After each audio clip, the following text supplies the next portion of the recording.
Assalamualaikum warahmatullahi wabarakatuh. Perkenalkan, nama saya Rizkia Ajijah Putri Wulandari dengan NIM 230104010251. Di sini saya akan membagikan tugas mind mapping ilmu dakwah dengan dosen pengampu Ibu Rizkiatul Hasanah, Esos, Emsos. Pembahasan tugas mind mapping saya ada 7, yaitu yang pertama, landasan ontologis, epistemologis, dan aksiologis dakwah. Yang kedua, relasi ilmu dakwah dengan ilmu lain. Yang ketiga, paradigma ilmu dakwah. Yang keempat, macam, model, pendekatan, media, dan metode dakwah. Yang kelima, problematika dakwah masa kini. Yang keenam, faktor hidayah dalam dakwah. Dan yang terakhir, efek dakwah dan tahap-tahap perubahan perilaku mad'u. Di sini saya akan menjelaskan pembahasan materi 1, yaitu landasan ontologis, epistemologis, dan aksiologis dakwah. Landasan ontologis. Kata ontologi berasal dari bahasa Yunani, yaitu ontos, yang berarti ada, dan logos, yang artinya ilmu. Jadi, ontologi ialah ilmu tentang yang ada. Ontologi sendiri adalah teori tentang ada dan realitas, meninjau persoalan secara ontologis, mengadakan penyelidikan terhadap sifat dan realitas. Jadi, ontologi adalah bagian dari metafisika yang mempelajari hakikat dan digunakan sebagai dasar untuk memperoleh pengetahuan. Ontologi meliputi permasalahan hakikat ilmu itu. Apa hakikat kebenaran dan kenyataan yang inborn dengan pengetahuan yang tidak terlepas dari persepsi kita tentang apa dan bagaimana ilmu itu. Yang kedua, landasan epistemologi. Epistemologi adalah teori pengetahuan, episteme, pengetahuan, logos teori. Keduanya berasal dari bahasa Yunani, menyelidiki keaslian pengetahuan, struktur, metode, dan validitas pengetahuan. Epistemologi adalah cabang dari filsafat yang membahas persoalan apa dan bagaimana cara seseorang memperoleh pengetahuan, merupakan bagian dari filsafat tentang refleksi manusia atas kenyataan yang menguraikan metode ilmiah sesuai dengan hakikat pengertian manusia.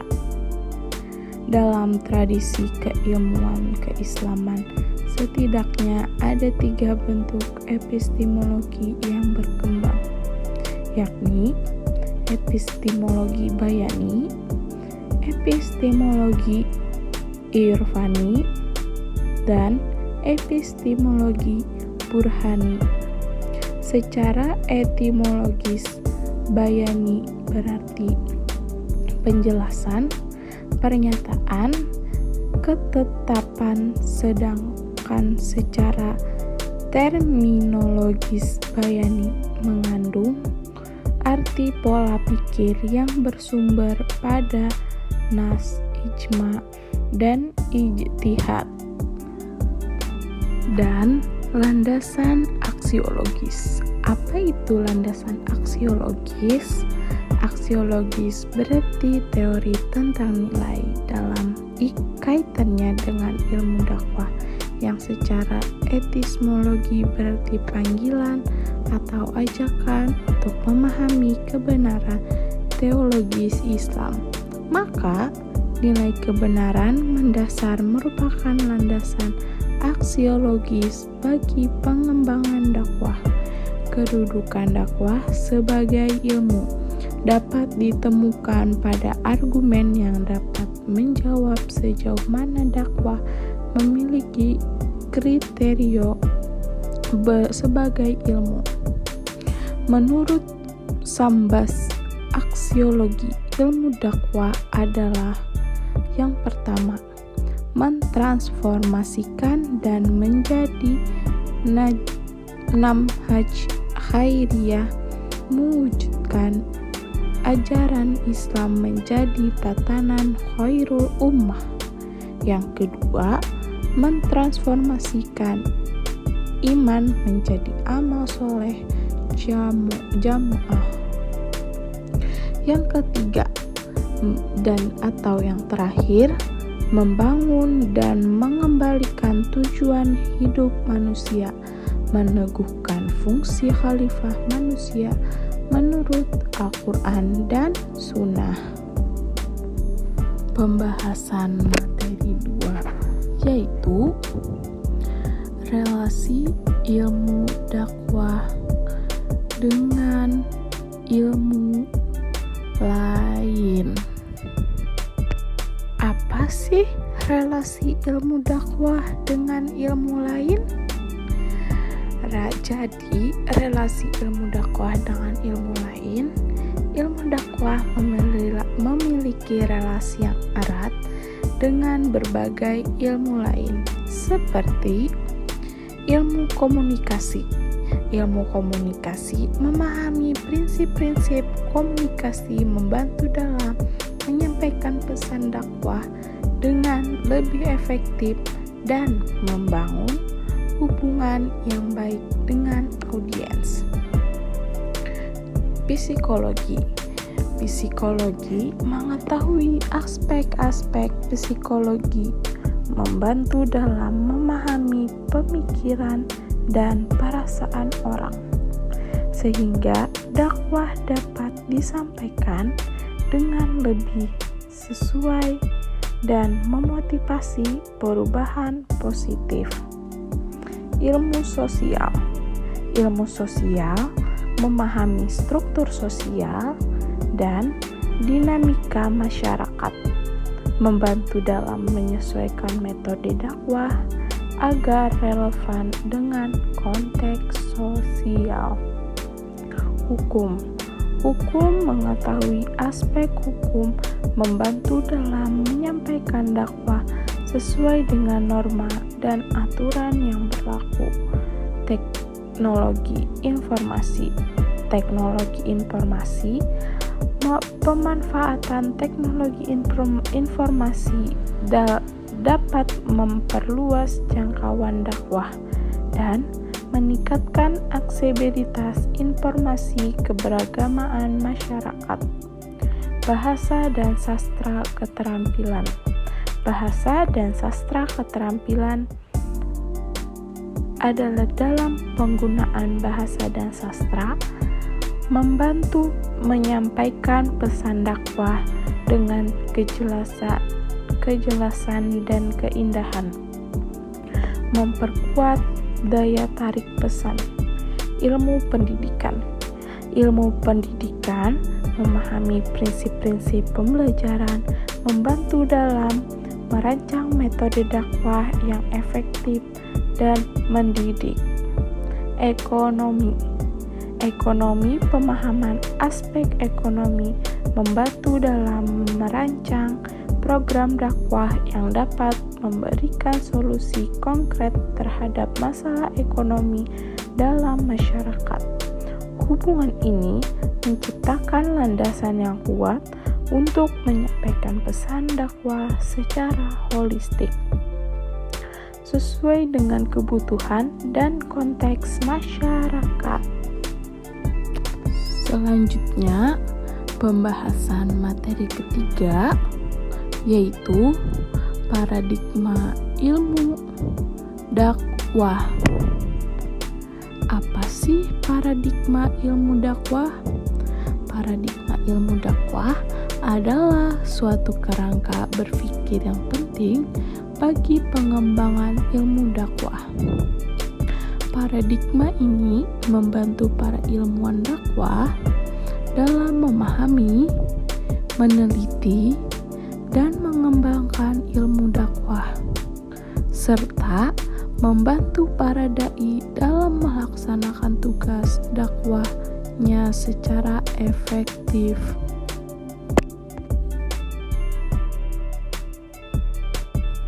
Seberapa penting sih paradigma ilmu dakwah? Pentingnya paradigma ilmu dakwah ialah ada beberapa macam. Yang pertama, memberikan landasan bagi pengembangan ilmu dakwah. Yang kedua, membantu para ilmuwan dakwah dalam memahami dan meneliti objek kajiannya. Yang ketiga, membimbing para dai dalam melaksanakan tugas dakwahnya secara efektif. Dan yang terakhir, membantu masyarakat dalam memahami hakikat dakwah. Selanjutnya, yaitu pembahasan materi keempat. Macam, model, pendekatan, media, dan metode dakwah. Yang pertama, kita akan membahas macam dakwah. Macam dakwah adalah kegiatan yang bersifat menyeru, mengajak, dan memanggil manusia untuk beriman dan taat kepada Allah Subhanahu wa Ta'ala sesuai dengan akidah, akhlak, dan syariat Islam secara sadar dan terencana. Macam-macam dakwah terbagi menjadi dua. Apa saja sih? Yaitu dakwah bil lisan. Dakwah bil lisan adalah dakwah dari mulut atau dari omongan, dari pembicaraan, dan sebagainya. Dan yang kedua, dakwah bil hal. Dakwah bil hal adalah dari perilaku kita atau mencontohkan bagaimana kita. Jadi, dakwah bil hal dan bil lisan itu sama-sama berperan penting dan sama-sama saling satu. Yang selanjutnya, model dakwah.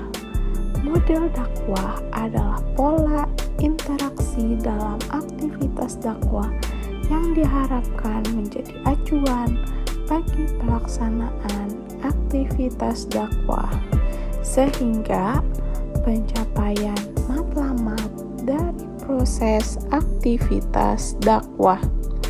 Model dakwah terbagi menjadi 4, yaitu model dakwah perorangan, model dakwah kumpulan, model dakwah perutusan, dan yang terakhir, model dakwah koperspondensi. Dan yang terakhir, penjelasan dari materi 1 adalah pendekatan dakwah. Pendekatan dakwah adalah tolak atau suatu pandang kita terhadap proses dakwah. Syayudi Syirat dari 1989 sampai 2933 mengutamakan 3 pendekatan dakwah, yaitu pendekatan budaya, pendekatan pendidikan, dan pendekatan pada kondisi mitra. Oleh karenanya, Pendakwah, metode berdakwah, pesan berdakwah, pesan dakwah, dan media dakwah harus menyesuaikan pada kondisi mitra dakwah. Selanjutnya, media dakwah. Apa itu media dakwah? Yaitu dalam media berdakwah diperlukan media dakwah yang disampaikan dapat efektif dan efisien. Media dakwah terbagi menjadi 3. Yang pertama, presentasional, 2, media represensional, dan yang terakhir media mekanis. Selanjutnya, metode dakwah. Kata metode berasal dari bahasa Latin metodus, yang berarti cara. Kata metode telah menjadikan bahasa Indonesia yang mempunyai pengertian suatu cara yang bisa ditempuh atau cara yang ditentukan secara jelas untuk mencapai dan menyelesaikan suatu tujuan. Rencana sistem dan tata pikiran manusia. Metode dakwah terbagi menjadi 5, yaitu yang pertama metode dalam Al-Quran, yang kedua metode pengamatan, yang ketiga metode kisah, yang keempat metode sanjungan, dan yang terakhir metode diskusi. Selanjutnya ada pembahasan materi 5. Adapun problematika dakwah masa kini. Apa itu problematika dakwah masa kini? Yaitu problematika dakwah sudah menjadi menu sehari-hari bagi pendakwah. Dakwah memerlukan kekuatan ekstra,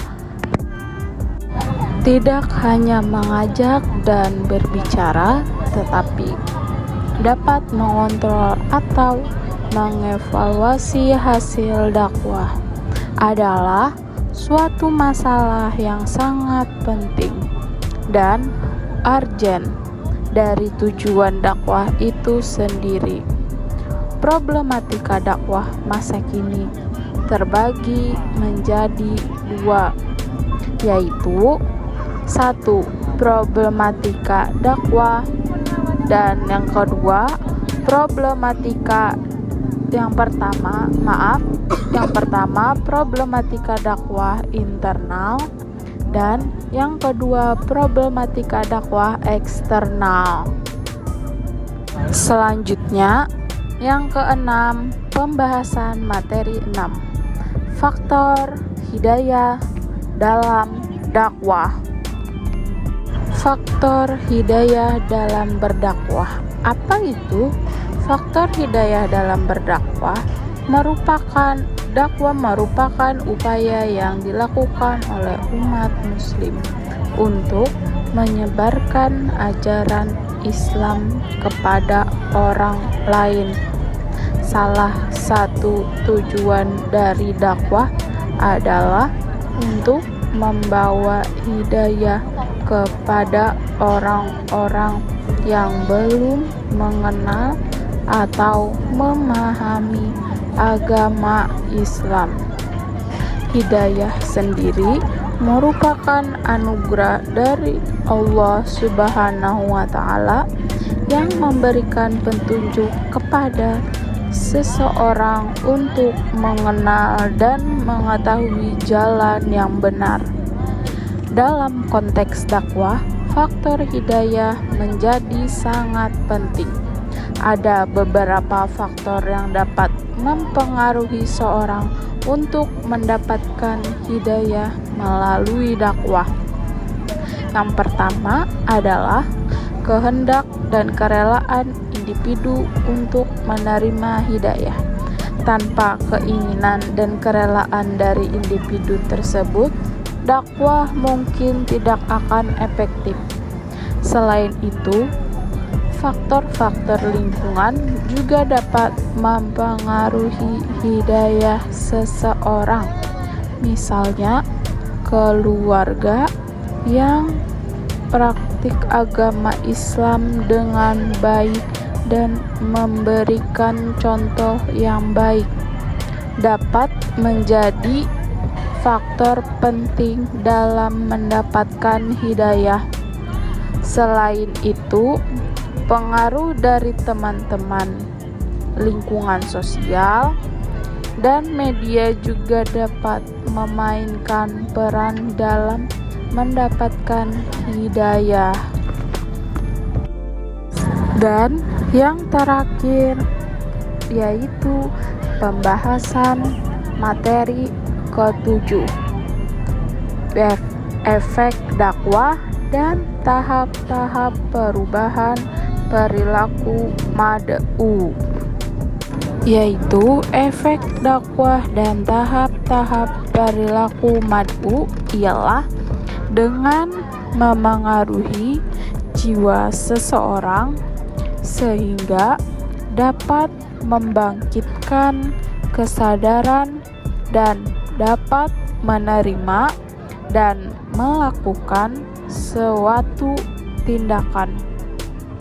Dakwah juga memerlukan persiapan yang sungguh-sungguh mendasarkan usahanya yang ingin diraih seseorang untuk melaksanakan kebaikan.